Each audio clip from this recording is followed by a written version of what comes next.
성자와 성령의 이름으로 말씀드립니다. 한 주간 동안 안녕하셨는지요? 계절은 봄이 된 듯하지만 코로나 바이러스의 기선은 좀처럼 꺾이지 않는 것 같습니다. 이에 성공의 서울교구는 또다시 교회의 공식적인 활동의 중지를 3월 28일까지 연장한다는 지침을 내렸습니다. 서울의 확진자 발생 지역이 평소 제가 활동하고 있는 곳과는 거리가 있었는데 지난주에 신도림과 마포 등 제 동선과 밀접한 지역에서 발생하게 되어 이 전염병이 점점 제게 다가온 것 같은 느낌이 들기도 합니다. 이미 전 지구적인 재앙이 되어버린 전염병으로 인해 경제활동 등 많은 것이 위축된 형국입니다. 여의도에서 근무하는 제 아내도 여행사에서 일하는 큰딸아이도 지난주에 재택근무를 실시하였습니다. 저 또한 잡혀있던 강의들이 모두 연기되는 바람에 특별한 주중활동 없이 책을 읽거나 지난 2월에 시작한 유튜브 영상을 만들고 있는 형편입니다. 비록 가족끼리만 드리는 주일 미사지만 저는 그 미사를 위해 설교문을 작성했습니다. 설교문을 작성하고 주일에 미사를 드리는 것, 그것은 성직자의 자기 정체성을 이루는 가장 중요한 요소는 아닐까 하는 생각이 듭니다. 다행히 이 일로 인해 제가 마음의 평정을 누리고 있음을 부인할 수 없습니다. 비록 갑갑한 현실이지만 그래도 전염병과 사투를 벌이는 분들에 비하면 제가 훨씬 나은 환경에 놓여 있음도 부정할 수 없습니다. 아무쪼록 이 병으로 인해 어려움을 겪고 계시는 모든 분이 하루속히 이 병으로부터 노연할 수 있는 시간이 왔으면 하는 바람을 가져봅니다. 오늘 복음은 예수님과 사마리아 여인과의 만남에 대해 이야기하고 있습니다. 오늘 복음에서 예수님은 낮 12시에 사마리아 지방의 시카르란 동네를 지나가시다 우물가에서 한 여인을 만나게 됩니다. 긴 여행에 지치신 예수님은 사마리아 여인에게 물을 좀 달라고 청하십니다. 그러자 여인은 대뜸 당신은 유다인이고 나는 사마리아 여자인데 어떻게 물을 달라느냐고 반문합니다. 사마리아 지방의 시카르는 야곱이 아들 요셉에게 준 땅인 세겜에서 가까운 곳이었습니다. 그리고 세겜에는 사마리아 사람들이 하나님께 예배를 드리는 그리즘산이 있었습니다. 세겜은 아브라함이 하나님을 위해 최초로 제단을 쌓은 곳이었고 야곱도 그러하였으며 이스라엘의 모든 지파가 모여서 하나님께 예배를 드리고 개학갱신식을 거행하고 왕의식을 거행했던 이스라엘의 종교와 정치의 중심지였던 것입니다. 그러나 솔로몬 사후 유다민족이 남유다 왕국과 북이스라엘로 갈라진 후 남유다 왕국은 예루살렘에 성전을 세워 유다민족의 명맥을 이어갔지만 북이스라엘은 아시리아에게 멸망하여 사마리아로 불리게 되고 이 민족과 통혼으로 인해 혈통적 순수성을 잃어버렸습니다. 따라서 유다 사람들은 혼혈민족인 사마리아 사람을 이방인이나 노예보다도 더 경시하고 천시하고 경멸하게 된 것입니다. 그리고 전쟁까지 감행하여 그리즘산의 신전을 파기하는 일까지 벌였습니다. 두 민족은 철천지 원수와도 같은 존재였습니다.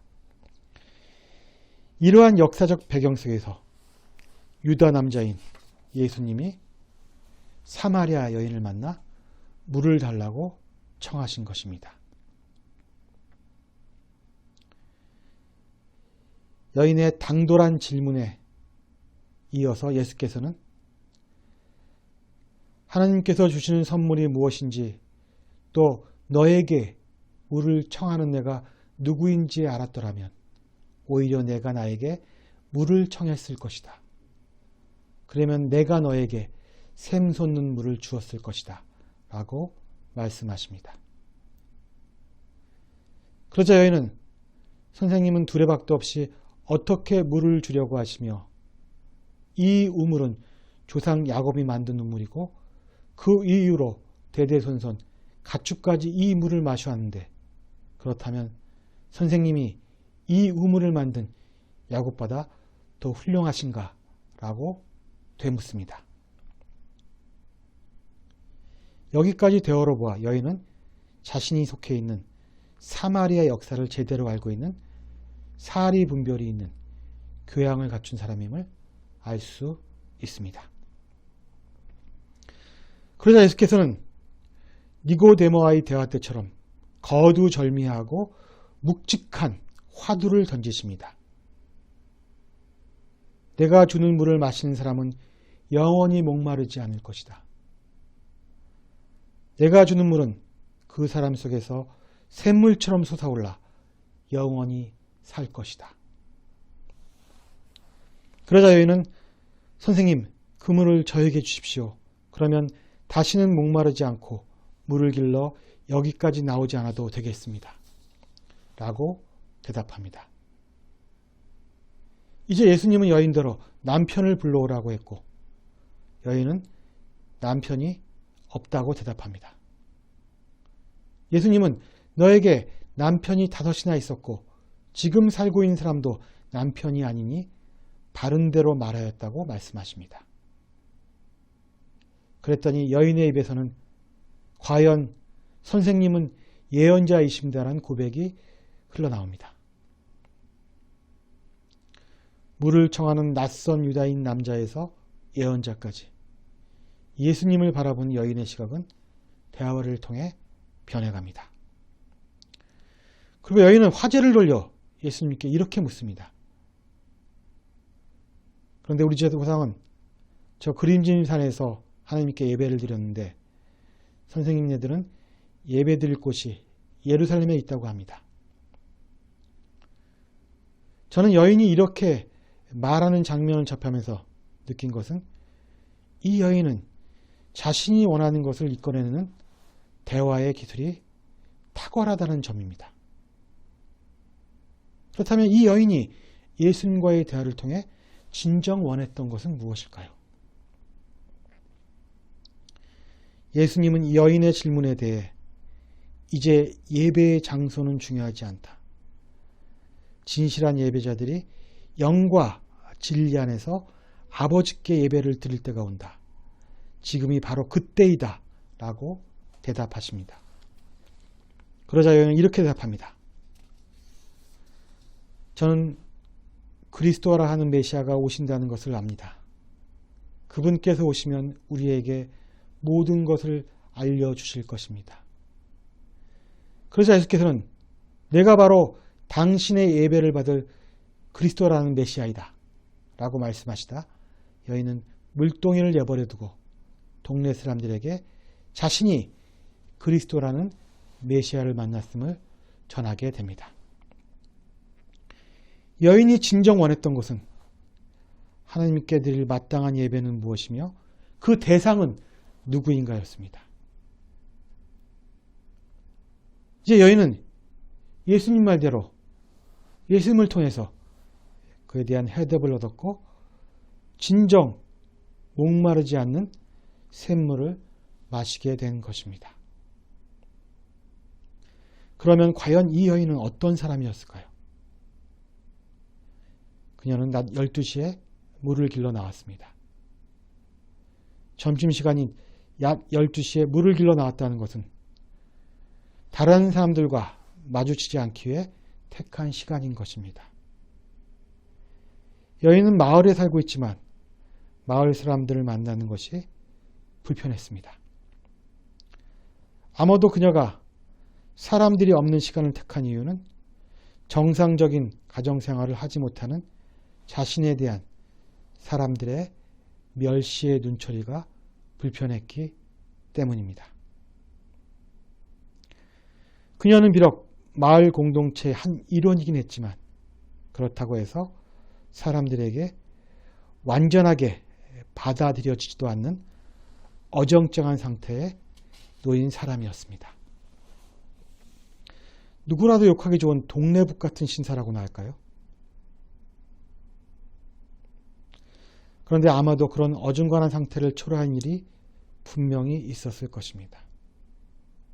추측하건대 그것은 혹시 아이를 낳지 못함이 아니었을까요? 그녀는 똑똑하고 야무진 여자였지만 당시의 율법에 따라 남편들이 이 여인을 소박하기에는 충분한 이유가 되었습니다. 칠거지 악이라고 해서 조선시대에도 아내를 내쫓을 수 있는 7가지 조항이 있었습니다. 첫째, 시부모에게 불효. 둘째, 아들을 낳지 못함. 셋째, 부정행위. 넷째, 질투. 다섯째, 나병 등의 유전병. 여섯째, 지나친 수다. 일곱째, 도둑질이 그것입니다. 당시 유다 가부장제 사회에서 율법은 코에 걸면 코걸이, 귀에 걸면 귀걸이여서 남편이 먹을 음식을 태우거나 남편의 눈에 거슬리는 행동만 해도 남편이 이혼장을 써줌으로써 아내에 대한 소박이 가능했던 시대였습니다. 그리고 여인은 아마도 남자들이 한 번쯤은 마음을 두는 뛰어난 미모를 지녔을 것이고 여인 또한 자신의 생존과 한풀이를 위해서 5 남자와 지금의 남편 아닌 남편과 살게 되었을 것입니다. 그러나 여인은 그러한 자신의 선택이 영혼을 더욱 고갈시키는 힘을 깨닫게 되었습니다. 따라서 당시처럼 가부장적인 문화가 견고한 사회에서는 여자가 남자를 선택해 바람을 피웠다는 복음성가 우물가의 여인처럼의 노랫말은 이 여인에 대한 아주 피상적인 이해인 것입니다. 당신의 여인이 능동적으로 쾌락을 구할 수 있는 사회 상황이 아니었던 것입니다. 여인은 사람들에게 연민과 멸시라는 양가적인 감정을 불러일으키는 존재였을 것입니다. 여인을 인간적인 측면에서 바라보는 사람들은 여인이 불쌍하며 기구하다고 했을 것이고 반면 율법의 잣대로 평가하는 사람들은 돌계집이라고 멸시했을 것입니다. 엇갈리는 이 두 시선이 이 여인을 마을 공동체에서 어중간한 존재, 붕뜬 존재로 만든 것입니다. 따라서 여인의 마음은 메말랐을 것이며 매우 피곤한 하루하루를 살았을 것입니다. 이 여인은 자신의 고난을 덜어주고 흠집이 난 자신의 영혼을 치유할 예배의 대상, 즉 메시아를 기다리고 있었던 것입니다. 그 존재가 비록 남편은 아니지만 여인 앞에 7번째로 등장한 사람이 바로 예수님이었습니다. 이 여인이 만난 7번째 남자는 모자라고 불완전한 6 남자와는 달리 자신의 삶에 대해 열쇠를 쥐고 있는 완전한 분이셨습니다. 또한 마을 사람들의 마음 한구석에는 여인을 신뢰하는 구석이 있었기에 여인의 말을 통해 예수 그리스도를 믿게 되었으며 직접 찾아와 묵어 가기를 간청한 것입니다. 그리고 이들은 여인에게 이렇게 말합니다.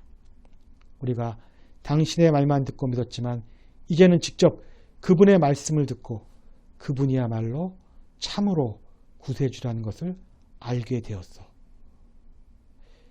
예수님은 이 여인을 선택하여 당신이 누구신지를 마을 사람들에게 전하는 메신저의 역할을 맡김으로 그동안 눌려왔던 여인의 마음을 풀어주셨습니다.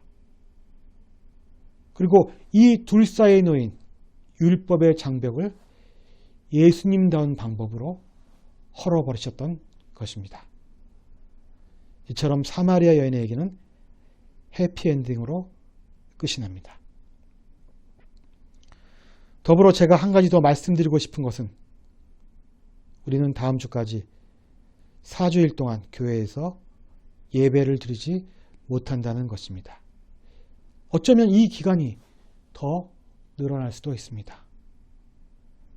그러나 오늘 예수님과 여인의 대화에서 보듯이 예배를 드림에 있어서 장소는 중요한 것이 아닙니다. 중요한 것은 과연 어떤 마음과 방식으로 누구를 향해 예배를 드려야 하는가 하는 문제인 것입니다. 두셋이 모여서 예배를 드리고 하나님을 찬양하면 그것이 바로 교회인 것입니다. 이 고난의 시간에 예배의 갈증을 느껴 영과 진리 안에서 비록 가족으로라도 하나님께 예배를 드리는 저와 여러분이 되기를 주님의 이름으로 기원합니다. 성부와 성자와 성령의 이름으로 말씀드렸습니다.